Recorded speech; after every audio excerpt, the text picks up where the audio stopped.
Hello friends, તો હવે આપણે આગળનો ટોપિક જોઈશું સ્થિતિ ઉર્જા.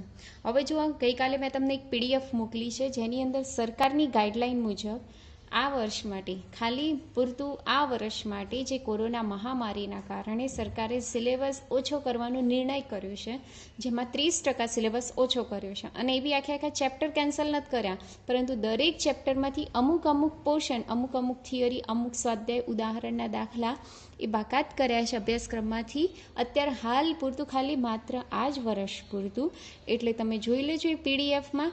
બરાબર, આ ચેપ્ટરની અંદર તમારો બધા ટોપિક છે, લગભગ એક વિવિધ ઉર્જાવાળો ટોપિક છે, એ તમારો ટોપિક કેન્સલ કરેલો છે, ટોપિક નંબર 6.10.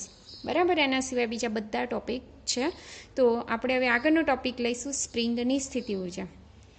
બરાબર, તમને ઓલમોસ્ટ ખ્યાલ હશે કે સ્પ્રિંગ દરેકે જોઈ હશે. બરાબર, સ્પ્રિંગમાં ઉર્જાનું પણ સંગ્રહ થાય છે. તો થોડુંક નવાઈ લાગશે કે સ્પ્રિંગમાં ઉર્જાનો સંગ્રહ કેવી રીતે થાય. બરાબર, ઉર્જા એટલે એક પ્રકાર, આમ કહેવાય કાર્યનું જ સમય રૂપાંતર થઈ જાય છે ઉર્જામાં. બરાબર, વિવિધ પ્રકારની સ્પ્રિંગ તમે જોઈ હશે. અહીંયા જુઓ, એક સ્પ્રિંગ છે મારી પાસે.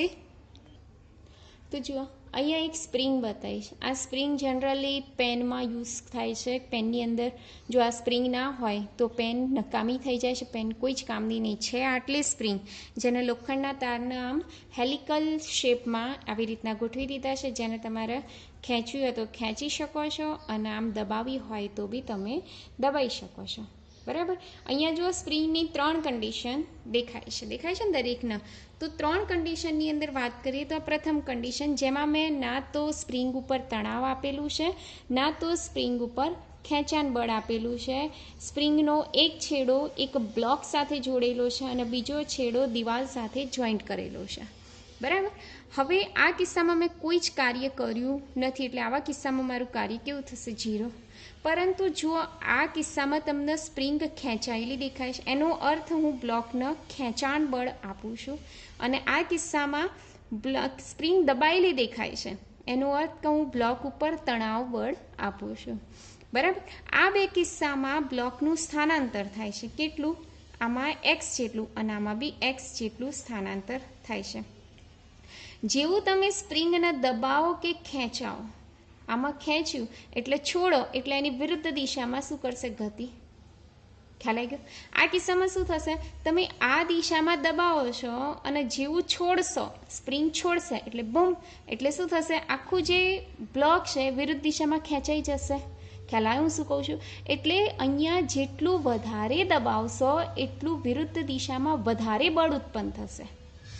અને આની અંદર જેટલી વધારે સ્પ્રિંગને ખેંચશો એટલું વિરુદ્ધ દિશામાં વધારે બળ ઉત્પન્ન થશે. એટલે કે સ્પ્રિંગ એકદમ તમે જોરથી આ સ્પ્રિંગને ખેંચો, જોરથી ખેંચો અને છોડો એટલે ફટાક દઈને ઉછળો.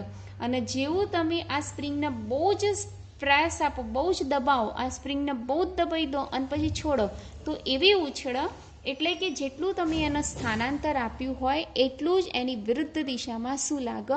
બળ લાગે.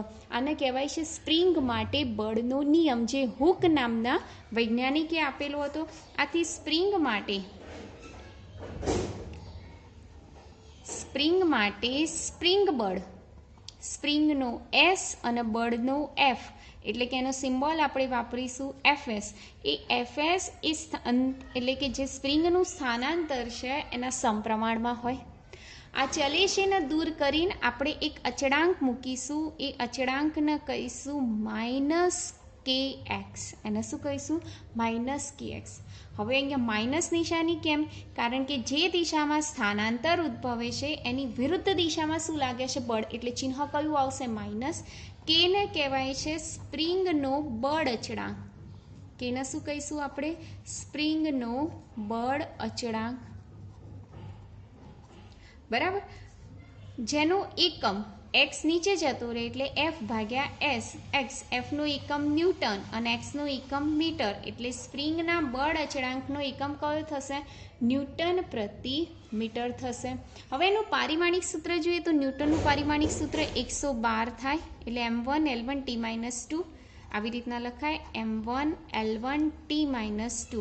ભાગ્યા એમ એટલે મીટર, મીટર એટલે L1, L1 L1 કેન્સલ એટલે આનું પારિમાણિક સૂત્ર થશે M1 L0 T-2. તો આ કેને કહેવાય છે સ્પ્રિંગનો બળ અચળાંક, કેનો એકમ છે ન્યૂટન પ્રતિ મીટર અને એનું પારિમાણિક સૂત્ર છે M1 L0 T-2. તો આ રીતના આપણે સ્પ્રિંગના બળ અચળાંકને વ્યાખ્યાયિત કરી શકીએ છીએ. હવે એક વસ્તુ યાદ રાખવાનું કે જેમ સ્પ્રિંગનો બળ અચળાંક મોટો, જેમ સ્પ્રિંગનો બળ અચળાંક મોટો, તેમ તે સ્પ્રિંગ કેવી કહેવાય? કડક. સ્પ્રિંગ બે પ્રકારની હોય છે, યાદ છે ને? એક તો એકદમ કડક અને એક એકદમ નરમ. તો જેનો બળ અચળાંક વધારે એ સ્પ્રિંગ વધારે કડક, અને જેનો બળ અચળાંક ઓછો એ સ્પ્રિંગ પોતે કેવી હોય છે? નરમ હોય છે. બરાબર, એટલે આ એક ખાસ યાદ રાખવાનું. ત્યારબાદ આગળ જોઈએ આપણે. હવે જુઓ, આપણી પાસે કાર્યનું એક સૂત્ર છે, W બરાબર સંકલન Fs × dx. આ આપણે ચલ બળ વડે થતું કાર્ય એનું સૂત્ર જોયું. કારણ કે સ્પ્રિંગમાં જે બળ લાગે છે એ બળ બી કેવું છે? ચલિત બળ. ચલિત બળ એટલે થોડા સમય એને બદલાઈ શકે એવું કહી શકાય. બરાબર, એટલે આપણે ચલિત બળ વડે થતું કાર્યનું સૂત્ર લઈશું. અહીંયા જુઓ, ધારો કે સ્પ્રિંગ ખેંચાયેલી સ્થિતિમાં લઈએ, આકૃતિ બી પ્રમાણે, બીજા નંબરની આકૃતિમાં તમે જોયું હતું તો સ્પ્રિંગ ખેંચાય એટલે એનું શરૂઆતનું સ્થાન હતું 0, વધીને કેટલું થયું? આપણે xm લઈ લઈએ. બરાબર, મેક્સિમમ અંતર એટલે કે xm લઈ લઈએ. કિંમત મૂકી દઈએ આની અંદર.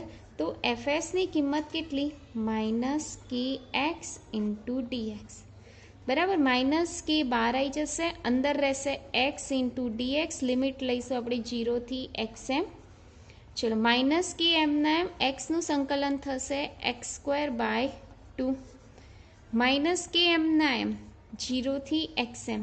પહેલાં અપર લિમિટ મૂકીએ, xm²/2 માઇનસ લોઅર લિમિટ તો 0 જ છે ઓલરેડી, એટલે ડબલ્યુનું સૂત્ર શું આવ્યું? -kxm²/2. આના જ આ જે કાર્ય છે એ કાર્યની સ્થિતિસ્થાપકીય સ્થિતિ ઉર્જા કહી દઈશું. એટલે સ્પ્રિંગની સ્થિતિ ઉર્જા કહી દઈશું, જેને આપણે શેના વડે બતાવીશું? V -kxm²/2 થઈ જશે. તો આ વસ્તુ લીધી હતી આપણે સ્પ્રિંગને જ્યારે આપણે ખેંચીએ છીએ ત્યારે. જો આની વિરુદ્ધ જો સ્પ્રિંગને આપણે દબાવવાની કન્ડિશનમાં લઈએ તો પણ આપણને આ જ પરિસ્થિતિ મળે. એટલે કે ખાલી આપણે અહીંયા શું બદલવાનું? લિમિટ બદલવાનું રહેશે. xmની જગ્યાએ કેટલા લઈ લઈશું આપણે? xc લઈ લઈશું. કેમ c? કારણ કે સંકોચ થાય છે, કમ્પ્રેસ થાય છે, એટલા માટે કિંમત તો બધી એની એ જ મૂકીશું. -k કોમન કાઢી દઈશું, અંદર રહેશે x dx. Wm -k, xનું સંકલન થશે x²/2. લિમિટ રહેશે 0 થી xc. -km અપર લિમિટ મૂકી દઈશું, xc²/2 -0, એટલે W બરાબર -kxc²/2. આ કાર્ય શેમાં રૂપાંતર થઈ જશે? સ્થિતિ ઉર્જામાં. સ્પ્રિંગની સ્થિતિ ઉર્જાનું સૂત્ર થઈ જશે -kxc²/2. આ ખાસ યાદ રાખવાનું. બરાબર, જો આપણે ધારો કે બ્લોકની પ્રારંભિક સ્થિતિ હોય xi અને અંતિમ સ્થિતિ હોય xf, i એટલે ઇનિશિયલ, f એટલે ફાઇનલ, તો આના માટે કાર્યનું જો સૂત્ર આપણે સાબિત કરવું હોય તો શું થાય? -km અંદર રહેશે x × dx. લોઅર લિમિટ મૂકવાનું xi અને અપર લિમિટ મૂકવાની xf. -km xનું સંકલન શું થશે? x²/2. xi થી xf થઈ જશે. -km અપર લિમિટ મૂકી દઈએ પહેલાં, xf²/2 -xi²/2. બરાબર, એટલે કાર્ય એટલે કે સ્પ્રિંગની સ્થિતિ ઉર્જાનું સૂત્ર શું મળશે? -kxf²/2 --kxi²/2. એટલે પ્લસવાળું પદ પહેલાં લખીએ તો શું થશે? kxi²/2 -kxf²/2. તો એક આ વસ્તુ છે, કાર્યનું રૂપાંતર થાય છે, સ્પ્રિંગની સ્થિતિ ઉર્જામાં રૂપાંતર થાય છે. તો આ રીતના સ્પ્રિંગની આપણે સ્થિતિ ઉર્જા શોધી શકીએ છીએ. હવે જો એક ખાસ કિસ્સો કે પ્રારંભિક સ્થિતિ અને અંતિમ સ્થિતિ સમાન હોય, એનો અર્થ કે કોઈ કણે સ્પ્રિંગને આપણે ખેંચી અને પાછી એની મૂળ સ્થિતિમાં પાછા લઈ આવ્યા. એટલે કે આવી જે પ્રક્રિયા છે એ પ્રક્રિયાને કહેવાય છે ચક્રીય પ્રક્રિયા. ચક્રીય પ્રક્રિયા એટલે જે સ્થાનેથી એને સ્ટાર્ટ કર્યું એ જ સ્થાને ગતિ કરીને આવી જાય એટલે કે એનું પ્રારંભિક અને અંતિમ સ્થાન સમાન હોય. અર્થાત જો xi બરાબર કેટલા હોય, xf હોય, તો એવા કિસ્સામાં આ બંને પદ કેવા થઈ જશે, સમાન. xf અને xi સરખા હોય તો બંને પદ કેવા થઈ જશે, સમાન. જો બંને પદ સમાન થઈ જાય તો એવા કિસ્સામાં કાર્ય આપણને કેવું મળશે, 0. એટલે યાદ રાખવાનું, ચક્રીય પ્રક્રિયા માટે હંમેશા કાર્ય કેટલું મળે છે, 0 મળે છે. આમ ઉપરોક્ત તમામ વિશ્લેષણ પરથી આપણે એક સારાંશ પર આવ્યા કે સ્પ્રિંગની સ્થિતિ ઉર્જા છે, સ્પ્રિંગની સ્થિતિ ઉર્જા V બરાબર એક સૂત્ર મળે છે 1/2 kx². બરાબર. આપણી પાસે અત્યારે હાલ સુધી 3 ઉર્જા થઈ. કઈ ઉર્જા? નંબર 1 ગતિ ઉર્જા, જેનું સૂત્ર કયું, 1/2 mv². બરાબર. નંબર 2 સ્થિતિ ઉર્જા, h ઊંચાઈએ રહેલા પદાર્થની સ્થિતિ ઉર્જા કઈ હતી, mgh. એના પછી સ્પ્રિંગની સ્થિતિસ્થાપકીય સ્થિતિ ઉર્જા જે કઈ મળી આપણને, 1/2 kx². બરાબર. જો હવે આ સૂત્ર ઉપરથી આપણે ફરીથી આપણું પુનઃસ્થાપક બળ મેળવી શકીએ તો એ બળને આપણે શું કહી શકીએ, સંરક્ષી બળ કહી શકીએ. તો આપણી પાસે પેલું સૂત્ર હતું સંરક્ષી બળ માટે, કયું કે F બરાબર -dv/dx. તો કિંમત મૂકી દો, d/dx એમના એમ વીની જગ્યાએ લખી કાઢું 1/2 kx². તો -1/2 k કોમન નીકળી જશે, અંદર રહેશે d/dx x². x²નું વિકલન જે શરૂઆતના ચેપ્ટરોમાં શીખવાડ્યું હતું કેટલું થાય, 2x. ઉપર નીચે x જ છે એટલે એની જગ્યાએ શું લખીશું, 1. 2 અને 2 કેન્સલ એટલે f બરાબર કેટલા આવી ગયા, -kx. આનો અર્થ f ઉપરથી આપણે v મેળવ્યું અને v ઉપરથી ફરી પાછું શું મેળવ્યું, f. એટલે આ બળનું સંરક્ષણ થાય છે એમ કહેવાય. એટલે આ બળને આપણે કયું બળ કહીશું, સંરક્ષી બળ એમ કહીશું. બરાબર. તો આ સંરક્ષી બળની વ્યાખ્યા થાય. અહીંયા સ્પષ્ટ છે કે સ્પ્રિંગની જે સ્થિતિ ઉર્જા છે, જેવું તમે દબાઈ અને છોડો છો એટલે એનું શેમાં રૂપાંતર થઈ જાય છે, ગતિ ઉર્જામાં. જ્યારે પણ તમે સ્પ્રિંગને દબાવો છો એટલે એમાં સ્થિતિ ઉર્જા સ્ટોર થાય છે. જેવું તમે છોડી દો એટલે સ્થિતિ ઉર્જાનું શેમાં રૂપાંતર થઈ જાય, ગતિ ઉર્જામાં. એટલે અહીં લખી શકાય કે સ્પ્રિંગની સ્થિતિ ઉર્જાનું શેમાં રૂપાંતર થાય છે, અહીંયા ગતિ ઉર્જામાં.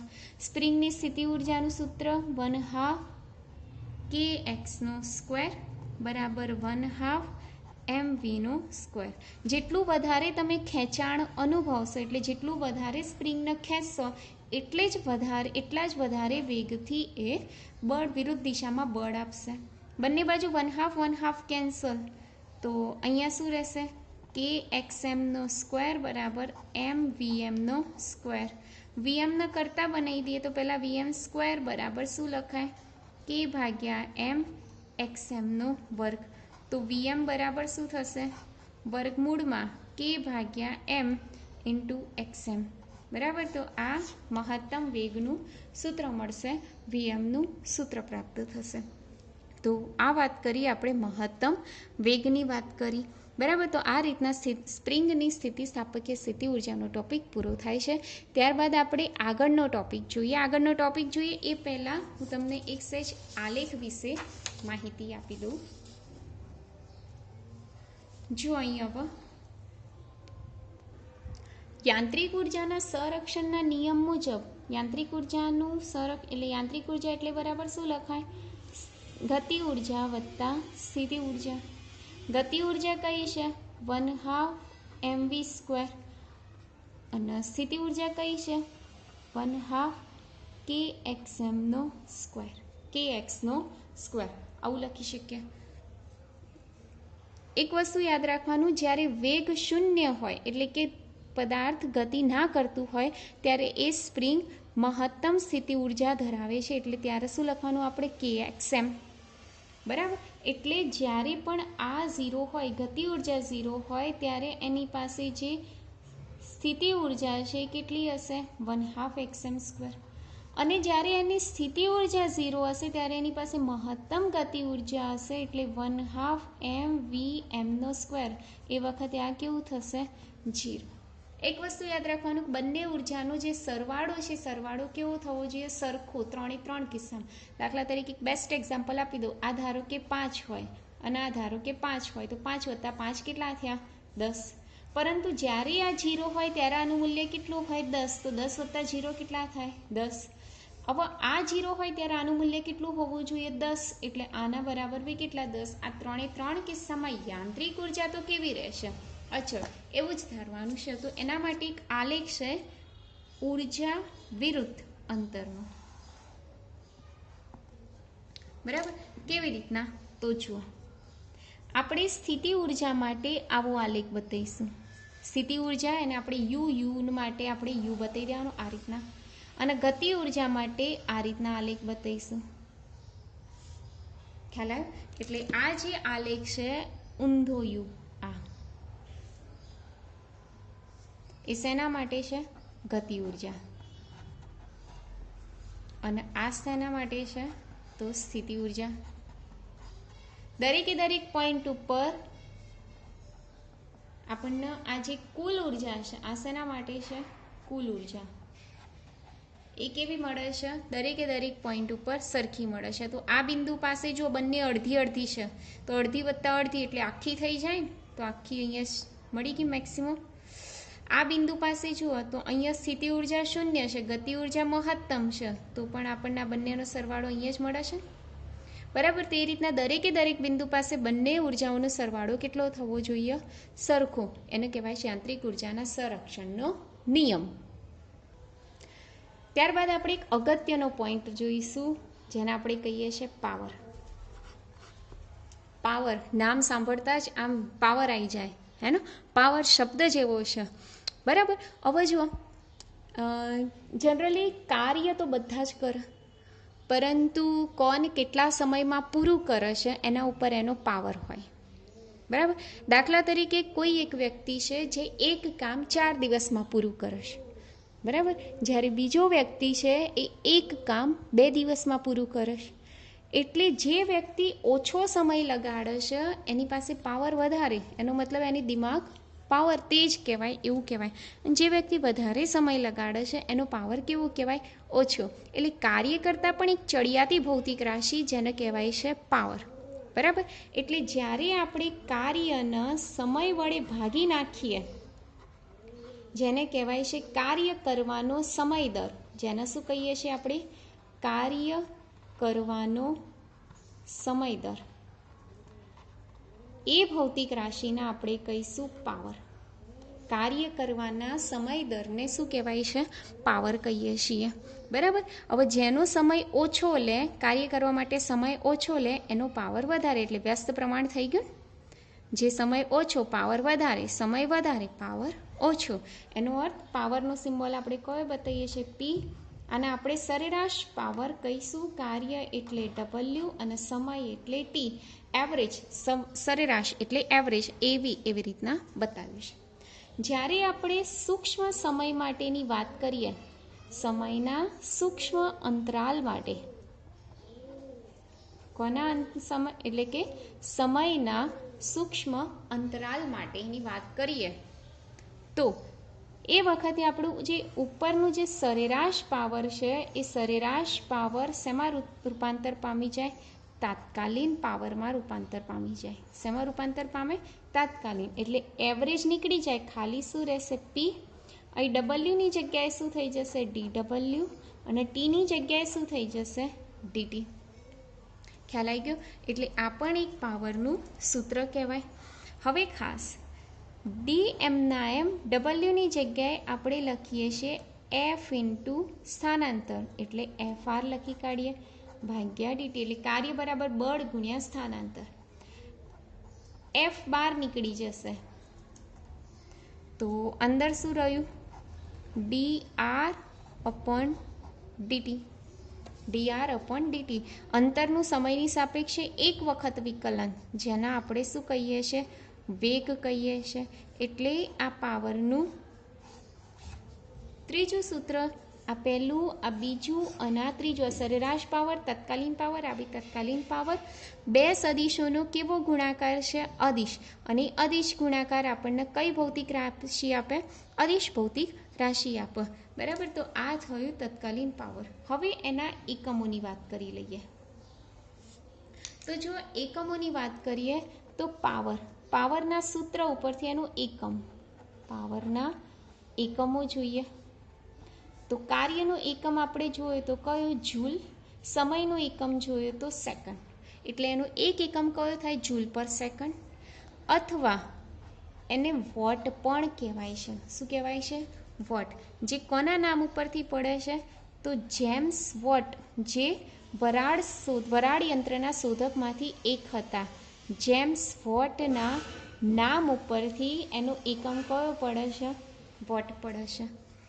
એનો બીજો એકમ HP પણ કહેવાય છે.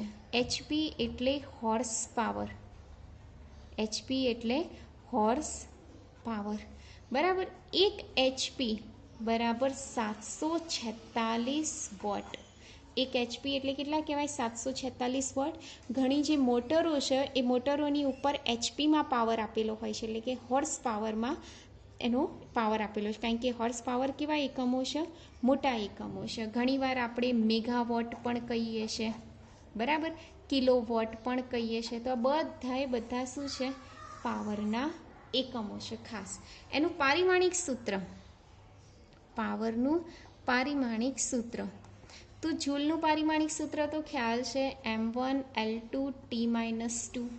બરાબર. ભાગ્યા સમયનું પારિમાણિક સૂત્ર T1. T1 ઉપર આવે એટલે m1L2T-3 થઈ જાય. આ પાવરનું પારિમાણિક સૂત્ર થાય. બરાબર. એટલે આ પાવરની એક અગત્યની બેઝિક માહિતી છે એ કહેવાય.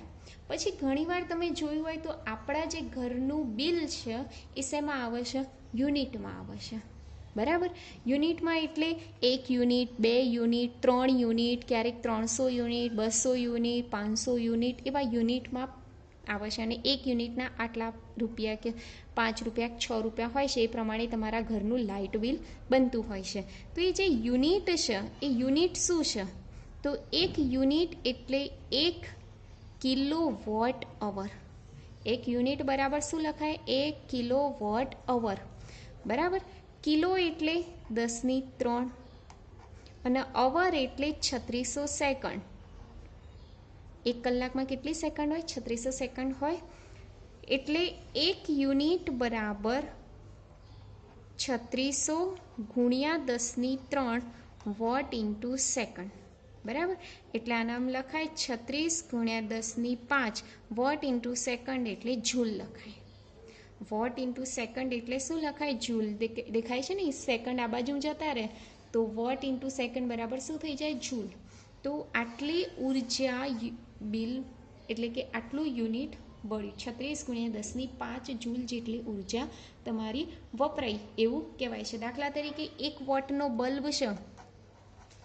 1 વોટનો બલ્બ એ કન્ટિન્યુઅસ 30 દિવસ સુધી, રોજના 1 કલાક એમ 30 દિવસ સુધી બળે છે. બરાબર. તો 1 મહિનાનું બિલ કેટલું આવે? 1 વોટનો જે બલ્બ છે એ રોજના 1 કલાક એવા 30 દિવસ સુધી, 1 દિવસનો 1 કલાક થાય તો 30 દિવસના કેટલા કલાક થાય? 30 અવર થાય.